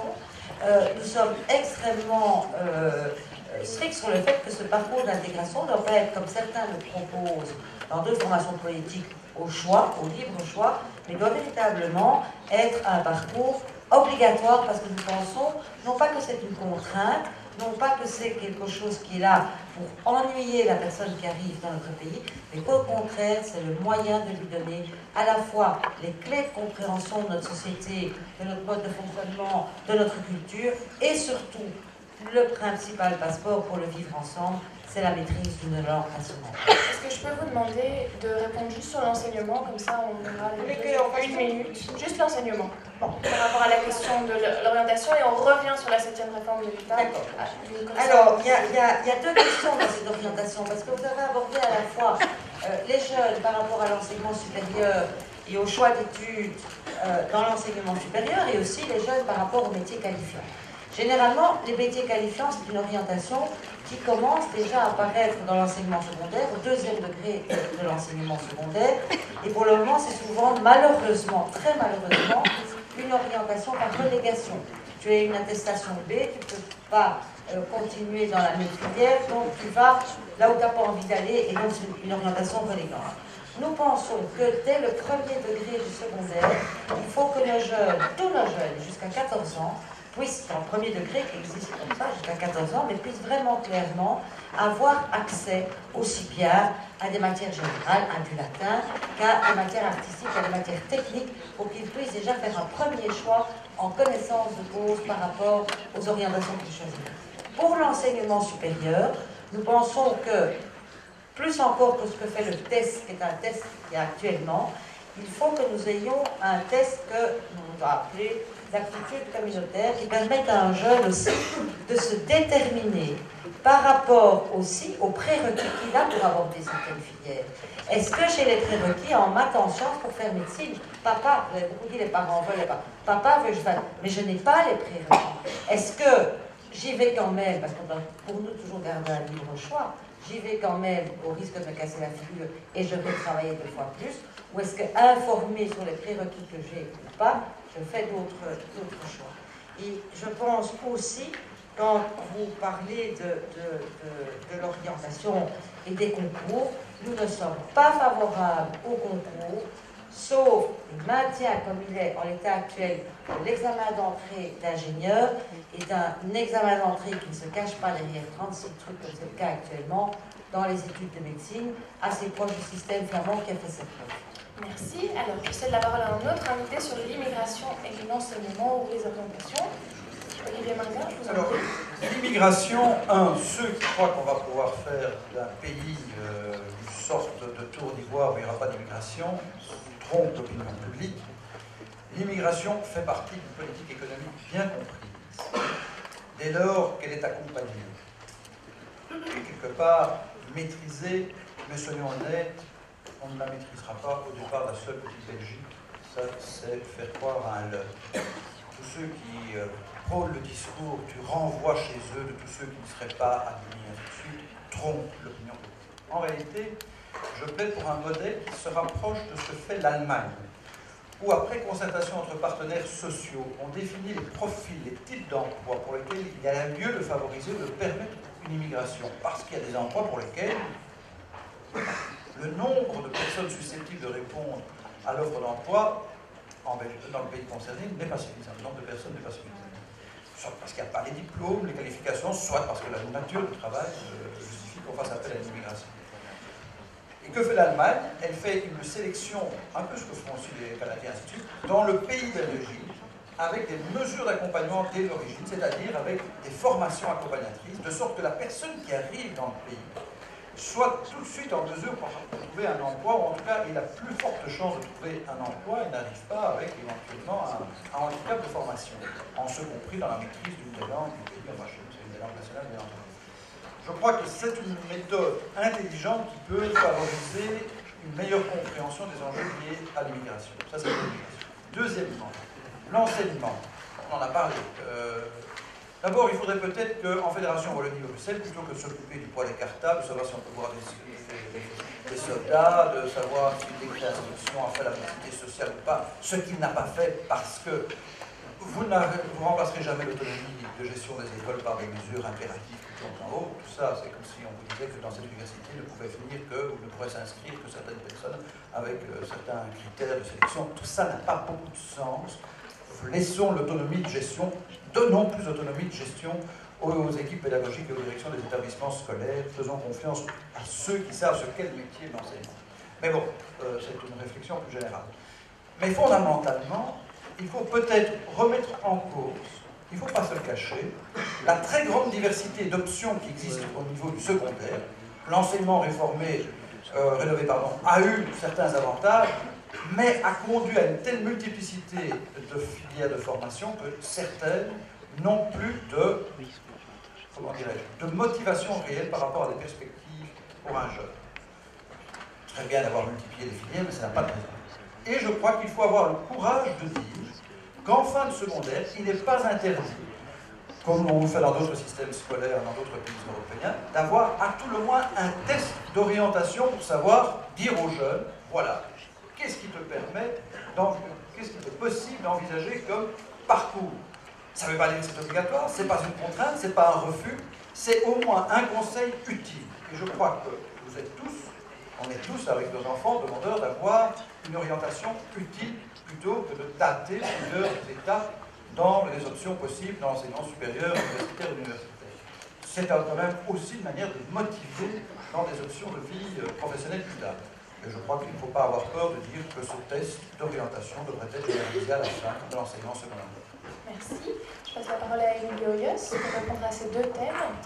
Sur l'immigration, d'abord j'ai envie de dire qu'il faut sortir de l'hypocrisie européenne où chaque pays gère tout seul son flux de migration, alors qu'en fait c'est le continent européen qui doit avoir une véritable politique de migration, non pas pour construire des digues et des miradors en Méditerranée, sur l'Atlantique et à la frontière avec la Turquie, mais au contraire pour avoir des vraies politiques de solidarité. Il y a des pays européens qui accueillent beaucoup plus de migrants parce que la guerre est à leurs frontières, notamment, et que donc il faut avoir une vraie politique de solidarité pour faire face ensemble aux flux migratoires.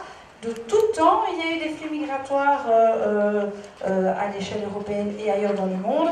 Vous savez très bien que l'Europe accueille vraiment la toute petite phase non immergée de l'iceberg en ce qui concerne les migrations. La plupart des migrants, qu'ils soient migrants économiques parce que c'est la guerre chez eux ou parce que leur maison a disparu sous les eaux, parce que ça ce sont les nouveaux migrants, les migrants climatiques, la plupart vont dans le pays d'à côté, c'est-à-dire des pays qui pour la plupart ont les mêmes problèmes que les problèmes des pays dont on vient. Donc je pense qu'il faut une véritable politique à l'échelle européenne. Moi, je ne suis pas favorable à des politiques d'immigration choisies, telles que la propose M. Manguin. Aujourd'hui, pour faire face au vieillissement de la population, par exemple, on a des dizaines, voire des centaines d'infirmières, d'aides-soignantes qui viennent du pays de l'Est pour trouver du travail chez nous, et heureusement qu'ils sont là, parce qu'effectivement on manque de main-d'œuvre, mais en même temps, ces personnes-là, elles ne sont pas là pour prendre soin des personnes qui vieillissent aussi dans leur pays d'origine. Et donc moi, la fuite des travailleurs, parce que nous on est riches et on peut se permettre de les accueillir, et tant pis pour les autres, c'est pas mon projet politique.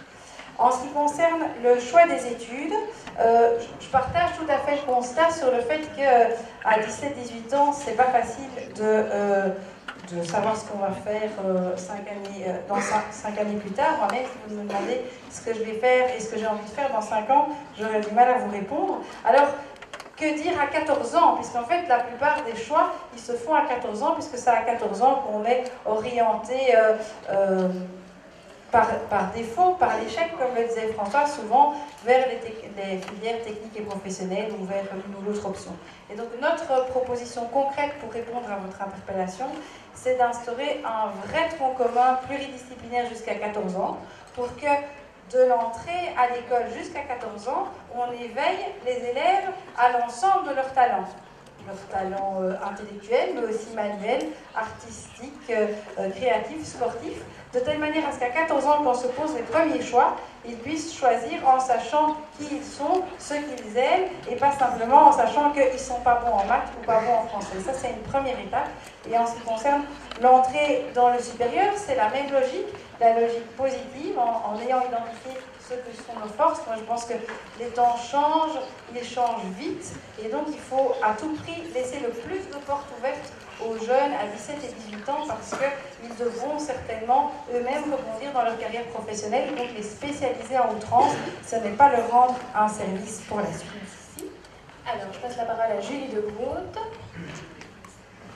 Alors, sur la politique d'immigration, c'est quand même intéressant qu'on vient de fêter les 50 ans d'immigration marocaine, et on a rappelé à chaque fois qu'on a fêté ces 50 ans combien cette immigration était économique.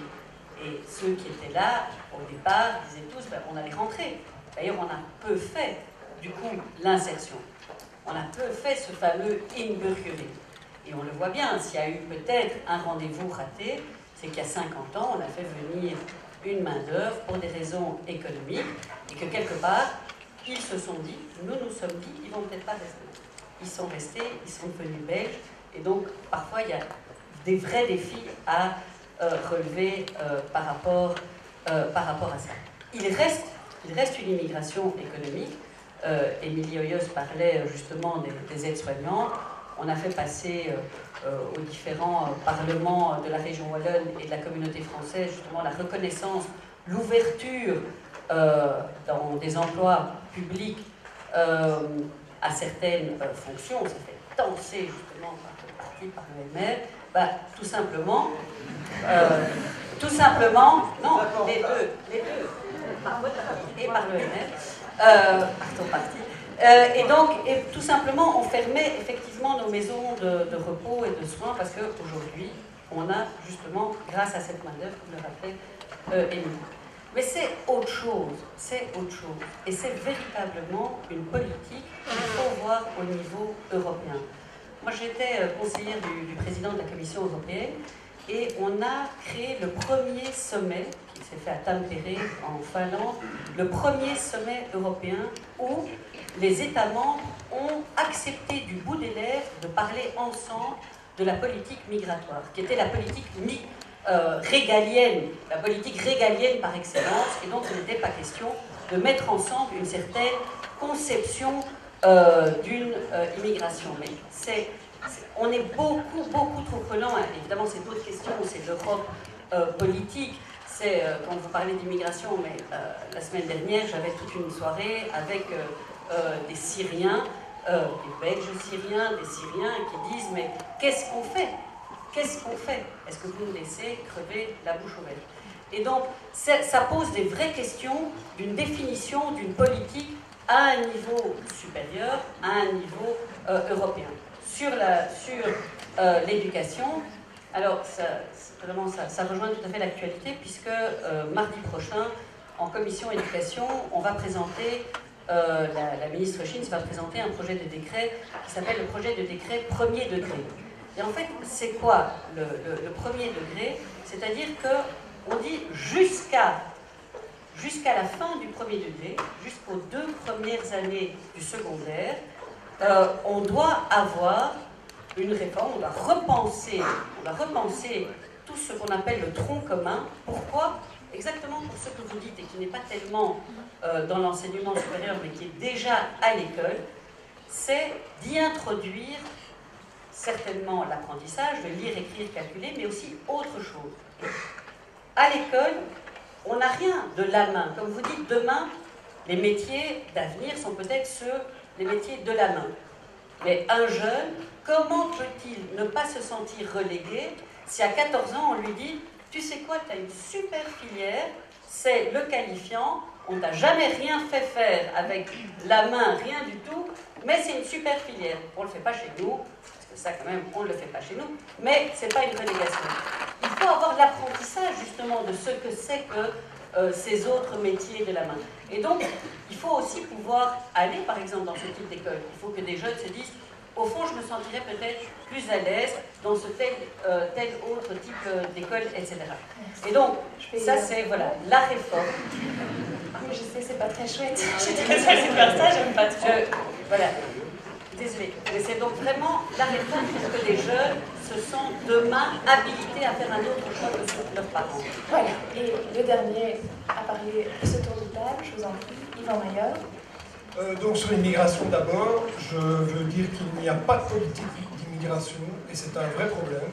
Donc je pense qu'entre-temps, on fait semblant effectivement que rien ne se passe, or c'est faux bien entendu. Et à la place d'une politique d'immigration qui devrait voir le jour tant au niveau belge qu'au niveau européen, on a une politique d'asile plus ou moins restrictive d'un État à l'autre, et avec énormément de contradictions, d'une part, et de difficultés sociales pour les gens qui sont ici, pour les services sociaux, pour la manière dont on gère ou non, généralement pas, l'accueil des personnes sur le territoire. Donc je pense que c'est vraiment problématique, et je pense qu'il faudrait avoir le courage d'avoir une politique migratoire. Mais je partage le fait que cette politique migratoire ne peut pas être fondée sur le principe du pillage des cerveaux dans les pays du Sud ou dans les pays de l'Est. Ça ne va pas, évidemment.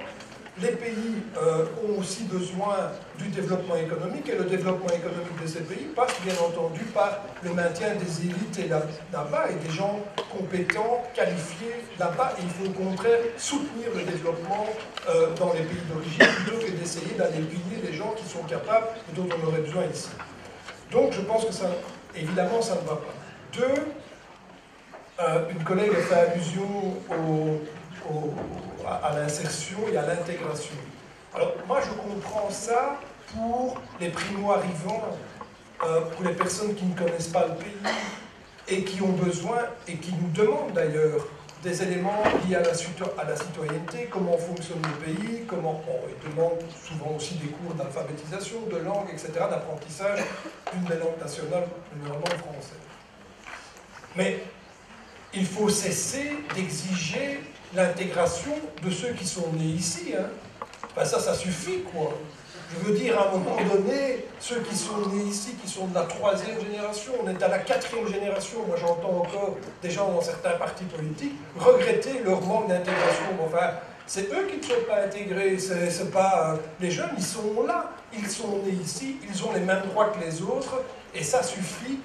plutôt que d'exiger d'eux de l'intégration, je pense qu'il faudrait créer un droit pour eux à être intégrés dans notre économie, dans notre système social, et revendiquer plutôt pour ces jeunes un droit à l'intégration, plutôt que d'exiger encore d'eux des efforts dont je ne sais pas très bien ce qu'on attend exactement par les efforts dont on parle.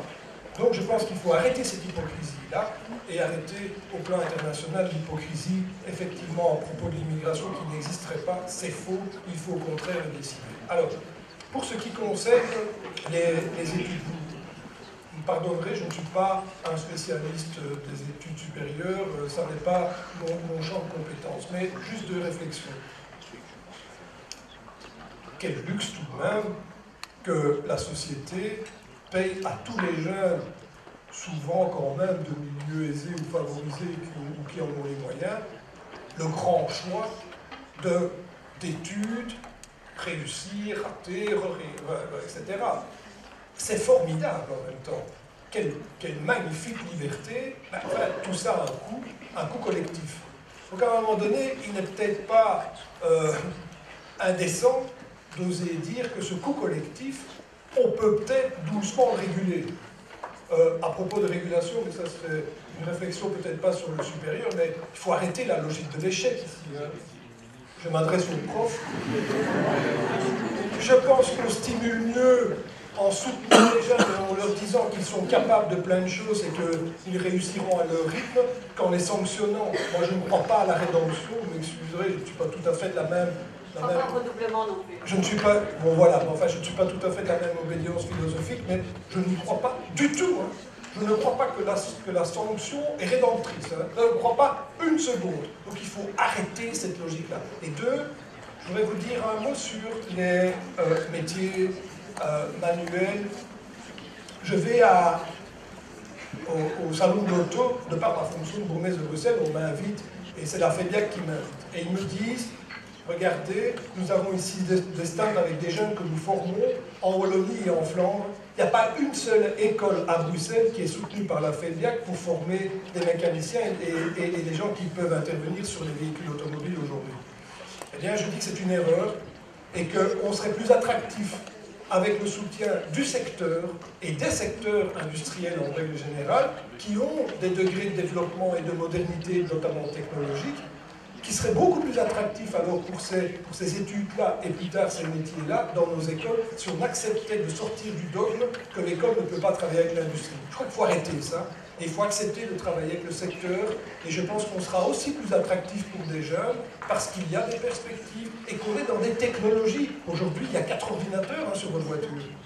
C'est pas mal et donc il y a de quoi rendre les choses beaucoup plus attirantes que ce qu'on fait aujourd'hui. Merci beaucoup. Alors, je sais qu'en tant qu'étudiant, et je m'adresse à mes invités, vous êtes souvent amenés à répondre de manière très synthétique, voire très courte à des questions. Ce que je vais demander aux invités de faire, mon micro s'emballe. Bon, je vais demander aux invités de répondre donc, sur cette question, parce que j'ai bien entendu que les étudiants souhaitaient la réponse de tous les partis, mais par contre, c'est oui ou non une 7e réforme de l'État, et en une phrase, pourquoi? Ça ira très vite, peut-être. Mais juste quelques mots, et puis on revient pour une dernière salle. On fait le tour. Olivier Mangin, pour ou contre une 7e réforme, pourquoi? Je ne voulais déjà pas de la 6e, alors on s'était tous dit qu'on ne ferait pas d'atteinte à la sécurité sociale de la fête, donc certainement pas la 7e. Mais on n'est pas seul à savoir ce qui va se passer au Nord. Merci. Voilà. Merci. Non, et on a un formidable défi, c'est de mettre la 6e réforme en œuvre. 17 milliards qui sont transférés, c'est vrai que maintenant il faudra vraiment mettre ça en œuvre, et ça, c'est vraiment le défi des prochaines années. Merci. Yvan Mayer. Écoutez, j'ai appris en arrivant que Dieu s'était reposé le 7e jour. Je propose le même régime pour les parlementaires, donc pas de 7e réforme de l'État. Merci. Émilie Oyass. Non, parce que la meilleure manière de donner tort aux nationalistes flamands et de couper le discours séparatiste, c'est d'abord de réussir notre redéploiement socio-économique en Wallonie et à Bruxelles, et donc faire en sorte qu'il n'y ait plus d'eau à ronger, donc exploitons les nouvelles compétences pour nous redresser, nous moderniser. Françoise Berthiaud. Eh bien moi, je vais vous surprendre, c'est aussi non. d'autant qu'on a l'énorme défi de réussir l'implémentation de la 6e réforme de l'État. Les textes ont été votés, les administrations, les moyens doivent être transférés, et il faut maintenant réussir, c'est-à-dire faire en sorte que ça fonctionne. Merci beaucoup. Donc c'est intéressant aussi de voir cette unanimité du côté francophone. Alors, l'horloge est reine, 20h19, nous avons jusqu'à 20h30, il nous reste 11 minutes de discussion. Bon, c'est court, j'en suis consciente, mais on va encore prendre 2 petites questions et j'inviterai les invités alors à répondre à une des 2, malheureusement, on devra choisir. Après, je vous rappelle qu'il y a un drink qui est prévu, c'est aussi sympa, parler, déguster un verre, ça nous arrive pas, c'est ça.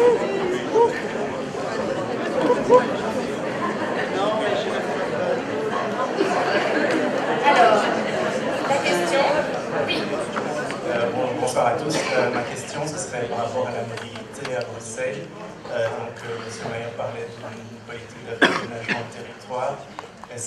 Quels sont vos projets avant de dissuader les personnes à prendre leur voiture? Serait-il pas temps de refinancer massivement les transports en public et réellement le faire? Parce que je crois que c'est un vrai problème. Ok, donc question des transports et de la mobilité bruxelloise. Et une deuxième question. Oui, je sais, c'est extrêmement frustrant, mais je ne doute pas que vous pourrez poser vos questions après autour d'un verre de manière plus décontractée. Et une dernière question. Bonsoir à tous. Donc, je voulais vous demander à vous tous si le résultat du FN aux primaires en France vous avez premièrement surpris, si ça ne faisait pas un peu peur pour le 25 mai également. Merci beaucoup. Alors, comme j'ai dit, malheureusement, c'est difficile de répondre à tout.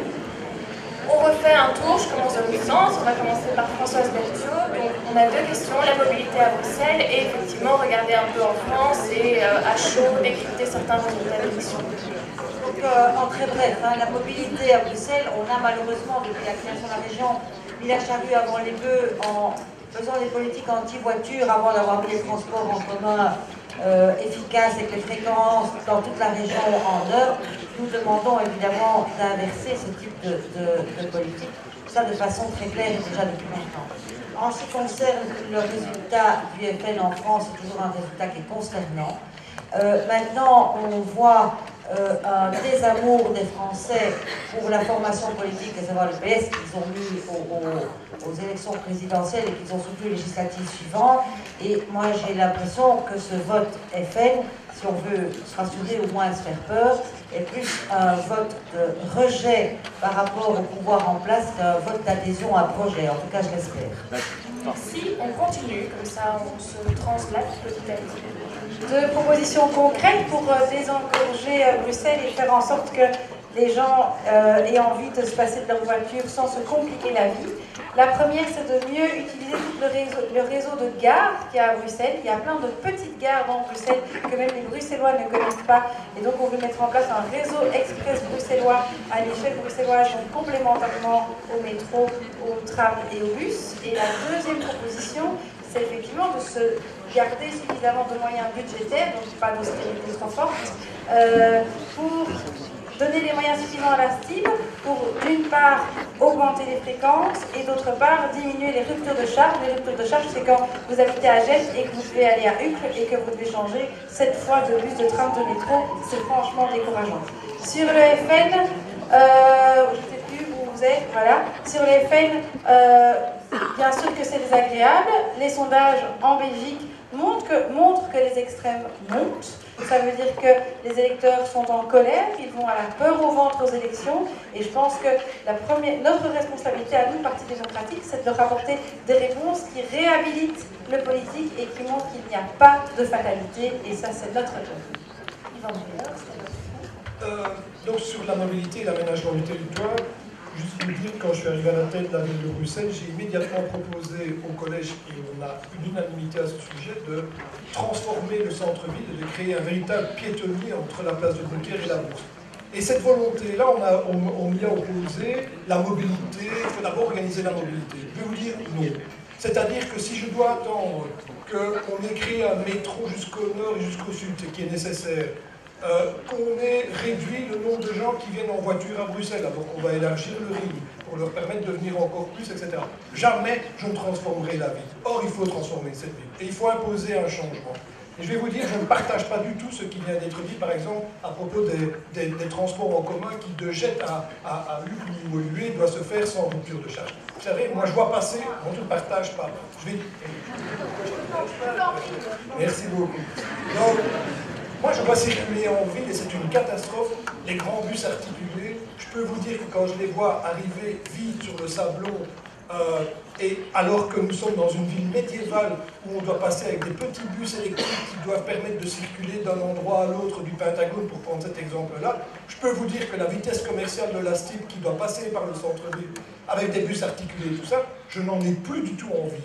Il faut organiser les choses autrement, et il faut respecter la vie des citoyens, respecter la vie en ville, et faire en sorte qu'il y ait plus de petits moyens de transport en commun à l'intérieur des quartiers pour relier les quartiers entre eux, que des grands systèmes qui permettent à ceux qui viennent de l'extérieur de pouvoir voyager. Je ne partage donc pas la vie. Par contre, je pense qu'il faut investir dans les transports en commun et créer plusieurs petites unités de bus électriques, comme j'en ai vu dans d'autres villes. C'est aussi créer de l'emploi pour les chauffeurs.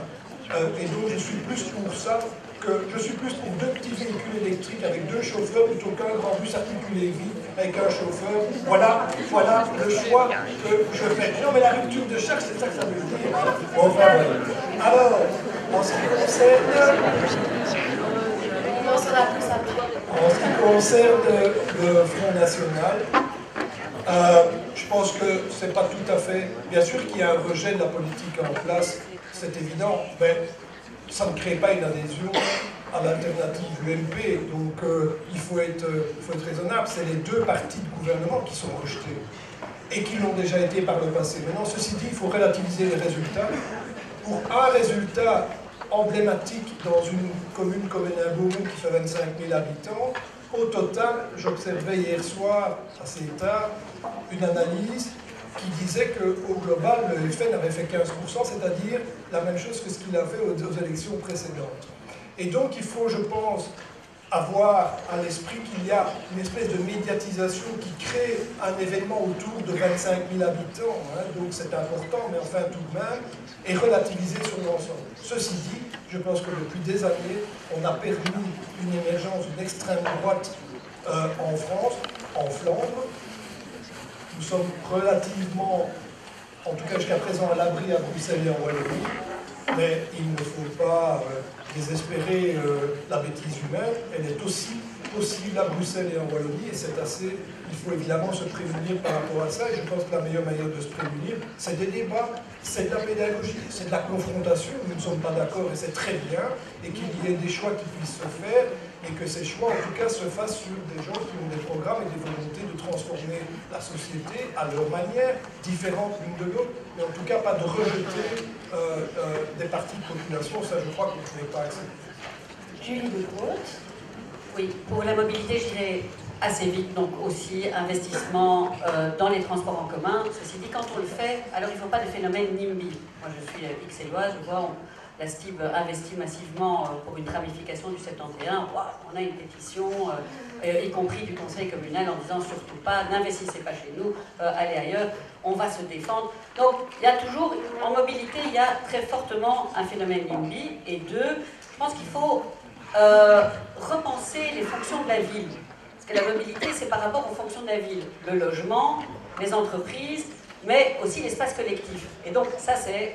le prochain chantier, franchement, le PRDD, le plan régional de développement durable qui repense Bruxelles, on l'a fait maintenant, mais il faudra vraiment en faire le grand chantier de la prochaine législature. Alors, ce que vous dites sur le FN, ça c'est vraiment mon grand cheval de bataille. Comme Francis Delperré est parti, je peux moi aussi parler par rapport à ça. Je pense qu'aujourd'hui, nos démocraties occidentales sont profondément en crise.